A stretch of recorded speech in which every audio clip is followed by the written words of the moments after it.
नमस्कार, मैं डॉक्टर पतंजलि मिश्रा वर्धमान महावीर खुला विश्वविद्यालय के शिक्षा विद्यापीठ में सहायक प्राध्यापक के रूप में कार्य कर रहा हूं।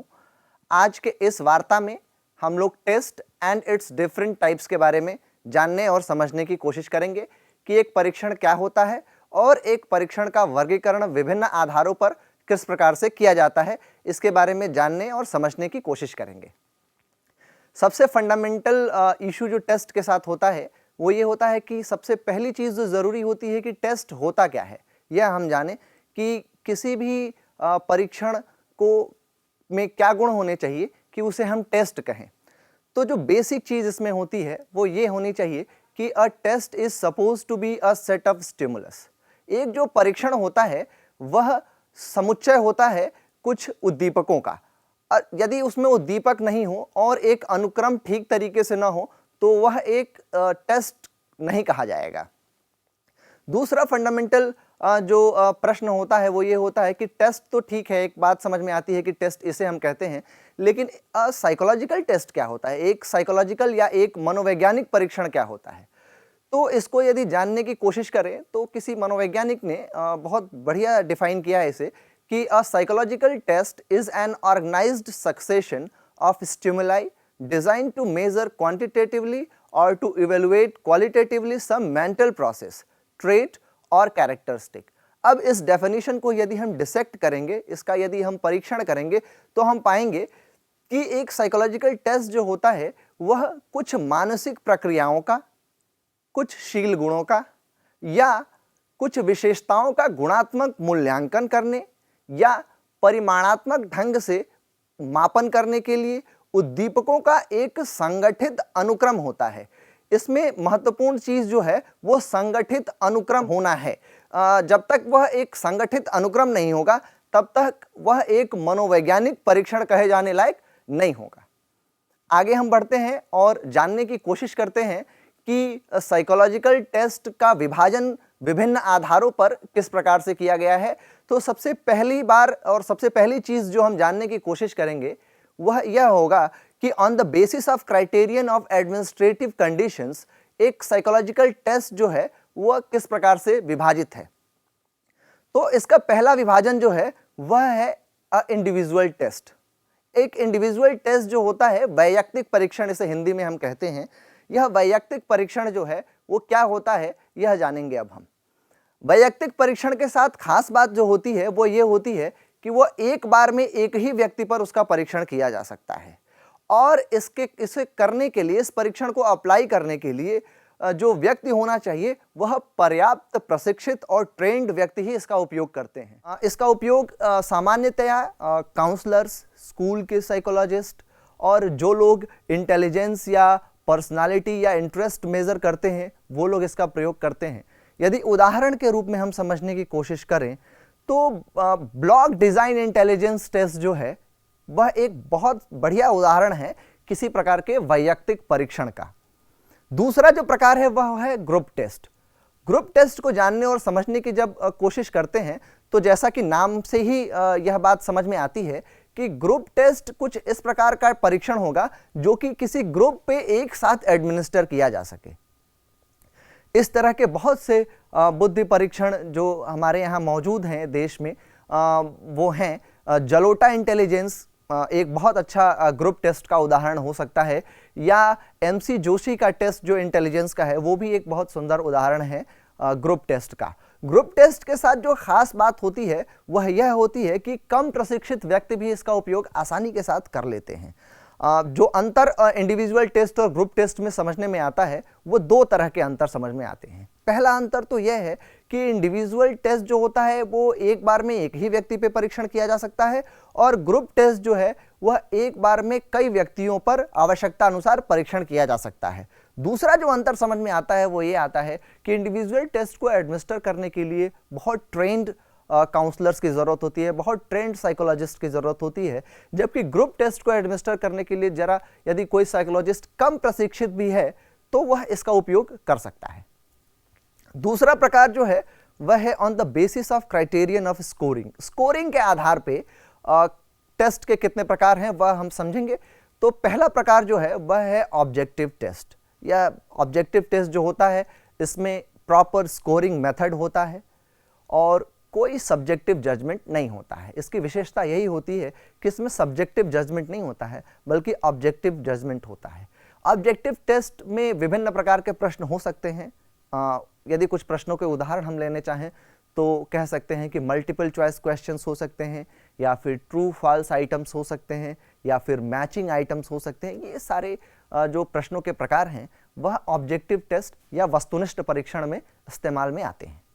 दूसरा जो इस क्राइटेरियन ऑफ स्कोरिंग के आधार पे जो दूसरा टेस्ट बन के आता है सामने हमारे, वह होता है subjective test.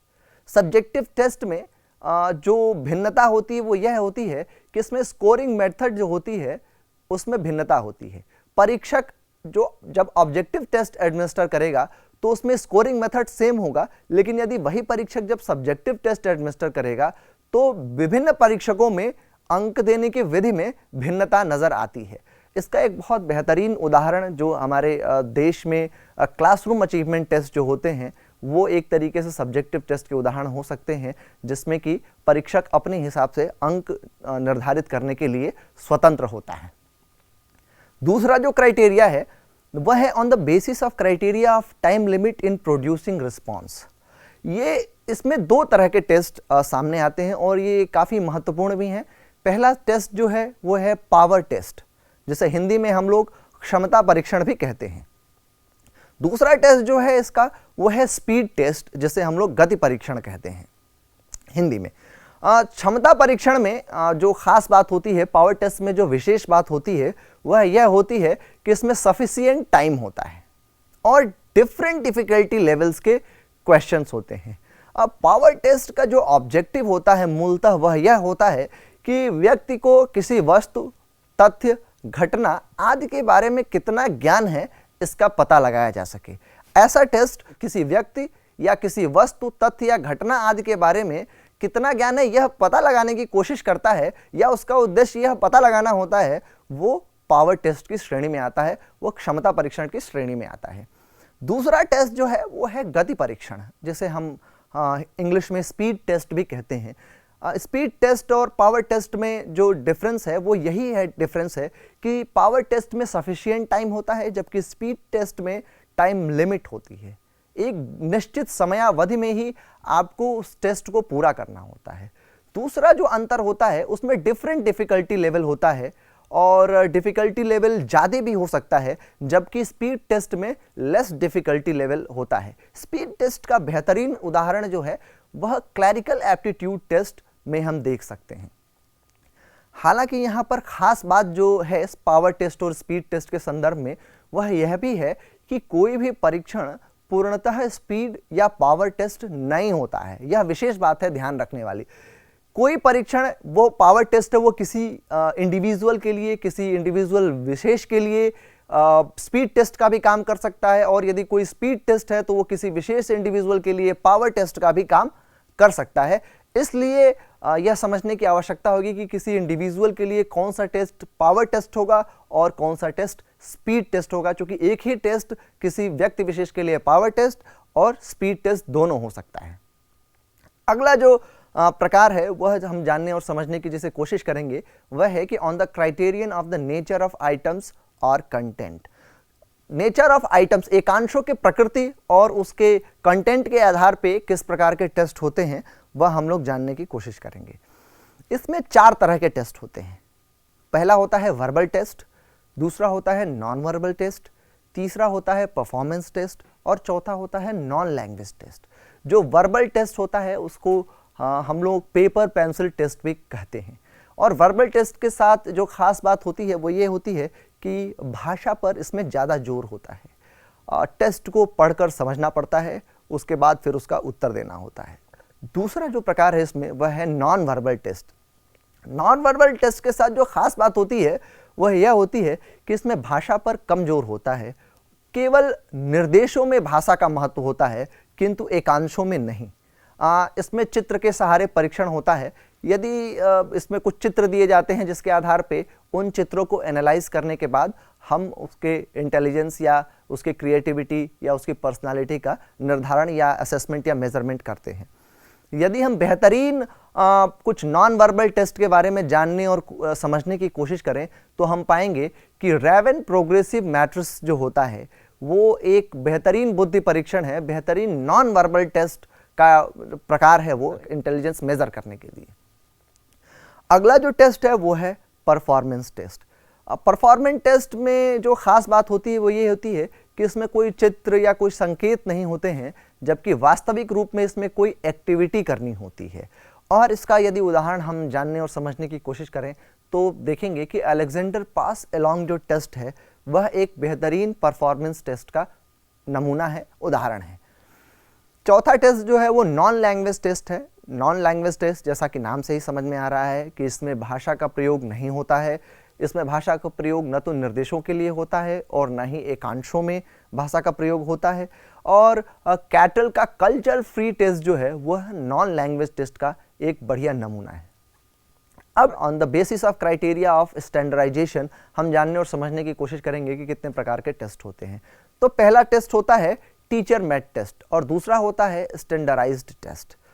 Teacher made test जो है वह यह जानने और समझने की कोशिश करता है कि छात्रों का निष्पादन क्या है, छात्रों ने वर्ष भर या कुछ समयावधि में कैसा अचीवमेंट प्राप्त किया है, यह जानने की कोशिश टीचर मेड टेस्ट से की जाती है। और हमारे देश में यह क्लासरूम अचीवमेंट मेज़र करने के लिए, एसेस करने के लिए इसका इस्तेमाल किया जाता है।